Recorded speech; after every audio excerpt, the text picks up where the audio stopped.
Hi, welcome to my YouTube channel. ನೀವೇನಾದರೂ ಮೊದಲನೇ ಬಾರಿಗೆ ನಮ್ಮ ಚಾನಲ್ನ ನೋಡ್ತಾ ಇದ್ದರೆ ಸಬ್ಸ್ಕ್ರೈಬ್ ಮಾಡ್ಕೊಳ್ಳಿ. ಹಾಗೆ ಪಕ್ಕದಲ್ಲಿರುವಂಥ ಬೆಲ್ ಐಕಾನ್ನ ಪ್ರೆಸ್ ಮಾಡಿ ಆಲ್ ಅಂತ ಸೆಲೆಕ್ಟ್ ಮಾಡ್ಕೊಳ್ಳಿ. ಮತ್ತು ಮುಂದೆ ನಾವು ಯಾವುದಾದ್ರೂ ಹೊಸ ವೀಡಿಯೋಸ್ನ ಹಾಕಿದ್ರೆ ಅದು ನಿಮಗೆ ನೋಟಿಫಿಕೇಷನ್ ಮುಖಾಂತರ ಬರ್ತಾ ಇರುತ್ತೆ. ವಿಡಿಯೋ ಇಷ್ಟ ಆದರೆ ಶೇರ್ ಮಾಡಿ, ಲೈಕ್ ಮಾಡಿ.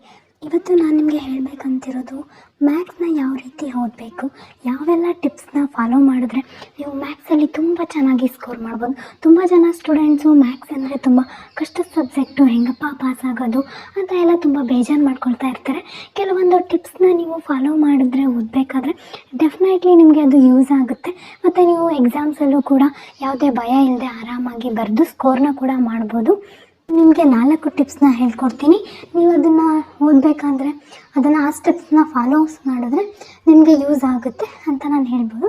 ಕೊನೆವರೆಗೂ ವೀಡಿಯೋಸ್ನ ನೋಡಿ, ಹಾಗೆ ನಿಮ್ಗೆ ಇಷ್ಟ ಆಗಿದ್ರೆ ಎಲ್ರಿಗೂ ಶೇರ್ ಮಾಡಿ. ಈಗ ಟಿಪ್ಸ್ನ ನೋಡ್ತಾ ಹೋಗೋಣ. ನನ್ನ ಮೊದಲನೇ ಟಿಪ್ಸ್ ಬಂದು ಫಾರ್ಮುಲಾ. ಮ್ಯಾಥ್ಸಲ್ಲಿ ಫಾರ್ಮುಲಾಸ್ ತುಂಬ ಇಂಪಾರ್ಟೆಂಟ್ ಆಗಿರುತ್ತೆ. ನಿಮ್ಮ ಸಿಲೆಬಸ್ಸಿಗೆ ಸಂಬಂಧಪಟ್ಟಂಗೆ ಕೆಲವೊಂದಷ್ಟು ಫಾರ್ಮುಲಾಸ್ಗಳಿರುತ್ತೆ. ಅದನ್ನು ನೀವು ಗಟ್ಟೊಡೆಯೋಕ್ಕೆ ಹೋಗಬಾರ್ದು. ಅರ್ಥ ಮಾಡಿಕೊಂಡು ಅದನ್ನು ನಿಮ್ಮ ಮೆಮೊರಿಲಿ ಇಟ್ಕೋಬೇಕು. ಅದು ನೀವು ಮತ್ತೆ ಮತ್ತೆ ರಿವಿಸನ್ ಮಾಡ್ತಾ ಇರಬೇಕು. ಯಾಕೆ ಒಂದು ಸ್ವಲ್ಪ ದಿನಗಂಟ ಅದು ರಿವಿಸನ್ ಮಾಡ್ತಾ ಇದ್ದರೆ ಅದು ನೀವು ಯಾವಾಗಲೂ ಕೂಡ ಮರೆಯಲ್ಲ. ಮ್ಯಾಥ್ಸಲ್ಲಿ ಹೆಂಗೆ ಅಂತ ಅಂದರೆ ಫಾರ್ಮುಲಾ ಲೈಫ್ ಟೈಮ್ ಯೂಸ್ ಆಗುತ್ತೆ. ನೀವು ಎಲ್ಲಿವರೆಗೂ ಓದ್ತೀರಾ ಅಲ್ಲಿವರೆಗೂ ಕೂಡ ಆ ಫಾರ್ಮುಲಾಸ್ ಯೂಸ್ ಆಗುತ್ತೆ. ಸೊ ನೀವು ಫಾರ್ಮುಲಾನ ಗಟ್ಟೊಡೆಯೋದ್ರಿಂದ ಅದು ಮರ್ತೋಗುತ್ತೆ. ನೀವು ಗಟ್ಟೊಡೆದೆ ಅದನ್ನು ಹೇಗೆ ನೆನಪಿಟ್ಕೊಳ್ಳೋದು, ಅರ್ಥ ಮಾಡ್ಕೊಂಡು ಅದನ್ನು ಅದನ್ನು ಅರ್ಥ ಮಾಡಿಕೊಂಡು ಪ್ರಾಬ್ಲಮ್ ಸಾಲ್ವ್ ಮಾಡ್ತಾ ಮಾಡ್ತಾ ಮಾಡ್ತಾ ನೀವು ಆ ಫಾರ್ಮುಲಾನ ನೆನಪಿಟ್ಕೋಬೋದು. ನನ್ನ ಸೆಕೆಂಡ್ ಟಿಪ್ಸ್ ಬಂದು ನೀವು ಪ್ರೀವಿಯಸ್ ಇಯರ್ ಕ್ವಶನ್ಸ್ ಪೇಪರ್ ಏನೆಲ್ಲ ಇರುತ್ತೆ ಅದನ್ನು ಸಾಲ್ವ್ ಮಾಡಬೇಕು. ಇವಾಗ main 10th exam, second PU ಎಕ್ಸಾಮ್ದೆಲ್ಲ ಪ್ರೀವಿಯಸ್ ಇಯರ್ ಕ್ವಶನ್ ಪೇಪರ್ಸ್ ಇರುತ್ತಲ್ವ, ಅದನ್ನೆಲ್ಲ ನೀವು ವರ್ಕ್ ಮಾಡೋದ್ರಿಂದ ಏನನ್ಸುತ್ತೆ, ನಿಮಗೆ ಯಾವ ಥರ ಟೈಪು ಕ್ವಶನ್ಸ್ನ ಕೇಳ್ತಾರೆ ಮತ್ತು ಯಾವೆಲ್ಲ ಪಾಠದಲ್ಲಿ ಯಾವೆಲ್ಲ ಕ್ವಶನ್ಸ್ ಇಂಪಾರ್ಟೆಂಟ್ ಅಂತ ನಿಮಗೆ previous year question paper solve ಮಾಡೋದ್ರಿಂದ ಅದಾಗದೇ ಗೊತ್ತಾಗೋಗ್ಬಿಡುತ್ತೆ. ಸೊ ನೀವು ಪ್ರೀವಿಯಸ್ ಇಯರ್ ಕ್ವಶನ್ ಪೇಪರ್ನ ಕಲೆಕ್ಟ್ ಮಾಡ್ಕೊಳ್ಳಿ. ಇಲ್ಲಾಂದರೆ ನೆಟ್ಟಲ್ಲಿ ಹೋಗಿ ಸರ್ಚ್ ಮಾಡಿ ಅದನ್ನು ಹುಡುಕಿ ನೀವು ಅದನ್ನು ಕಲೆಕ್ಟ್ ಮಾಡಿಕೊಂಡು ಅದ್ರ ಮೂಲಕ ಸ್ಕೋರ್ನ ಮಾಡ್ಬೋದು. ನನ್ನ ಮೂರನೇ ಟಿಪ್ಸ್ ಬಂದು ನೀವು ಯಾವುದೇ ಪ್ರಾಬ್ಲಮ್ಸ್ ಆಗಿರಲಿ ಜಸ್ಟ್ ಅದನ್ನು ನೋಡಿ ಅರ್ಥ ಮಾಡಿಕೊಂಡು ವರ್ಕೌಟ್ ಮಾಡಬೇಕು.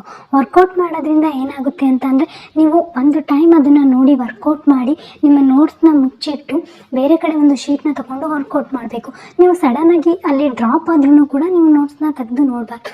ಏನು ವರ್ಕೌಟ್ ಮಾಡಿದ್ದೆ, ಏನದು ಅಂತ ಯೋಚನೆ ಮಾಡಬೇಕು. ನಮ್ಮ ಬ್ರೈನಿಗೆ ಸ್ವಲ್ಪ ಕೆಲಸ ಕೊಟ್ಟಾಗ ಏನನ್ಸುತ್ತೆ, ಏನಿರ್ಬೋದು ಅಂತ ಯೋಚನೆ ಮಾಡ್ತಾ ನಾವು ವರ್ಕೌಟ್ ಮಾಡಿದ್ರೆ ಅದು ಬರಲಿಲ್ಲ ಅನ್ನೋ ಟೈಮಲ್ಲಿ ಮಾತ್ರ ನೀವು ನೋಟ್ಸ್ನ ತೆಗೆದು ನೋಡಿ. ಆಗ ನೀವು ಮಾಡಿರುವಂಥ ಮಿಸ್ಟೇಕ್ ನಿಮಗೆ ಅರ್ಥ ಆಗುತ್ತೆ. ನೀವು ನೆಕ್ಸ್ಟ್ ಟೈಮ್ಸ್ ಅದೇ ಥರ ಮಿಸ್ಟೇಕ್ಸ್ನ ಮಾಡ್ತಾ ಹೋಗಲ್ಲ. ಈ ಥರ ಮಾಡೋದ್ರಿಂದನೂ ಸಹ ಯೂಸ್ ಆಗುತ್ತೆ. ನೀವು ಪ್ರಾಬ್ಲಮ್ಸ ವರ್ಕೌಟ್ ಮಾಡೋದ್ರಿಂದ ಅಥವಾ ಪ್ರಾಕ್ಟೀಸ್ ಮಾಡೋದ್ರಿಂದ ಕೂಡ ಅದು ತುಂಬ ಯೂಸ್ ಆಗ್ಬೋದು. ಆವಾಗ ನೀವು practice is a man perfect ಅನ್ನೋದನ್ನು ನೀವು ಕೇಳಿರ್ತೀರ. ಆ ಥರ ಥಾಟ್ಸು ನಿಮಗೆ ಬರುತ್ತೆ. ನೀವು ಪ್ರಾಕ್ಟೀಸೇ ಮಾಡಿದೆ, ನನಗೆ ಬರಲಿಲ್ಲ, ತುಂಬ ಕಷ್ಟ ಇದು ಅಂತ ಅಂದ್ಕೊಂಡು ಕೂತ್ಕೋಬಾರ್ದು. ಪ್ರಾಕ್ಟೀಸ್ ಮಾಡ್ತಾ ಇರಬೇಕು. 1 ಟೈಮ್ ಬರಲ್ವಾ, ಸೆಕೆಂಡ್ ಟೈಮ್ ಬರಲ್ವಾ, ಒಂದಲ್ಲ ಒಂದು ಟೈಮ್ ನಿಮಗೆ ಮ್ಯಾಥ್ಸ್ ಬಂದೇ ಬರುತ್ತೆ. ನೀವು ಪ್ರಾಕ್ಟೀಸ್ ಮಾಡೋದ್ರಿಂದ ಪಕ್ಕ ಪರ್ಫೆಕ್ಟಾಗೇ ಆಗ್ತೀರಾ, ಸ್ಕೋರ್ ಮಾಡೇ ಮಾಡ್ತೀರಾ. ಮತ್ತು ಇನ್ನೊಂದು ಇಂಪಾರ್ಟೆಂಟ್ ಪಾಯಿಂಟ್ ಏನಂದರೆ, ನೀವು ಓದಬೇಕಾದ್ರೆ ನಿಮ್ಮ ಸುತ್ತಮುತ್ತ ಇರುವಂತಹ ವೆದರ್ ಕೂಡ ಮ್ಯಾಟ್ರ್ ಆಗುತ್ತೆ. TV ಇರೋ ಕಡೆ, ಫೋನ್ನ ಪಕ್ಕದಲ್ಲೇ ಇಟ್ಕೊಂಡು ಈ ಥರ ಎಲ್ಲ ಓದಬಾರ್ದು. ಯಾಕೆಂದರೆ ನಿಮಗೆ ಫೋನಿಗೆ ಅಡಿಕ್ಟ್ ಆಗಿರೋದ್ರಿಂದ ಈಗಿನ ಕಾಲದ ಮಕ್ಕಳು ತುಂಬ ಫೋನಿಗೆ ಅಡಿಕ್ಟ್ ಆಗಿರ್ತಾರೆ.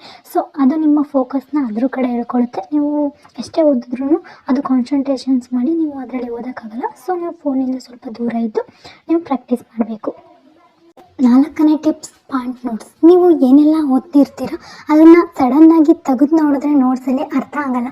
ನೀವು ಪಾಯಿಂಟ್ ನೋಟ್ಸ್ ಮಾಡಿ ಇಟ್ಕೊಂಡಿರಬೇಕು. ನಿಮಗೆ ಅರ್ಥ ಆಗೋ ರೀತಿ ನಿಮ್ಮ ಪಾಯಿಂಟ್ಸ್ ನೋಟ್ಸ್ನ ಪ್ರಿಪೇರ್ ಮಾಡಿರಬೇಕು.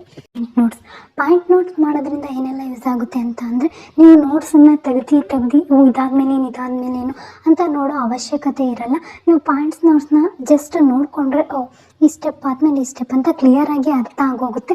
ನೀವು ನೋಟ್ಸ್ ಎಲ್ಲ ತೆಗೆದು ನೋಡಿದ್ರೆ ಮತ್ತೆ ತುಂಬ ಟಫ್ ಅನಿಸುತ್ತೆ. ಮತ್ತೆ ಮೊದಲಿಂದ ಓದೋದಕ್ಕೆ ಸ್ಟಾರ್ಟ್ ಮಾಡ್ತೀರಾ. ಟೈಮ್ ವೇಸ್ಟ್ ಆಗುತ್ತೆ. ಎಕ್ಸಾಮ್ ಹತ್ರ ಬಂದಿರುತ್ತೆ, ಆವಾಗ ಮಾರ್ಕ್ಸ್ ತುಂಬ ಕಡಿಮೆ ಬರುತ್ತೆ.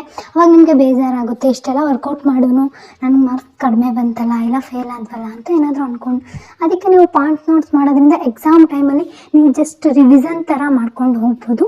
1 or 2 ಪ್ರಾಬ್ಲಮ್ಸ್ನ ಅದೇ ಥರ ಟೈಪ್ಸಲ್ಲಿ ನೀವು ವರ್ಕೌಟ್ ಮಾಡಿದ್ರೆ ನಿಮಗೆ ಎಕ್ಸಾಮ್ಸಲ್ಲಿ ಯೂಸ್ ಆಗುತ್ತೆ ಮತ್ತು ಈಸಿ ಅನಿಸುತ್ತೆ ನಿಮಗೆ ಮ್ಯಾಥ್ಸ್. ನೀವು ಇಷ್ಟು ಟಿಪ್ಸ್ನ ಫಾಲೋ ಮಾಡೋದ್ರಿಂದ ಡೆಫಿನೆಟಾಗಿ ಮ್ಯಾಥ್ಸಲ್ಲಿ ಸ್ಕೋರ್ ಮಾಡ್ತೀರಾ. ಮ್ಯಾಥ್ಸ್ ನಿಮಗೆ ತುಂಬ ಟಫ್ ಸಬ್ಜೆಕ್ಟ್ ಅಂತ ಫೀಲ್ ಆಗಲ್ಲ.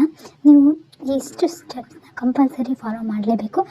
ಬರೀ ಮ್ಯಾಥ್ಸ್ ಅಷ್ಟೇ ಅಲ್ಲ, ನೀವು ಬೇರೆ ಯಾವುದೇ ಸಬ್ಜೆಕ್ಟ್ ಆದ್ರೂ ಕೂಡ ಇದೇ ಥರ ಪ್ರೊಸೀಜರಲ್ಲಿ ಓದಬೇಕು. ನಿಮಗೆ ಈ ವಿಡಿಯೋ ಪಕ್ಕ ಯೂಸ್ ಆಗುತ್ತೆ. Thank you.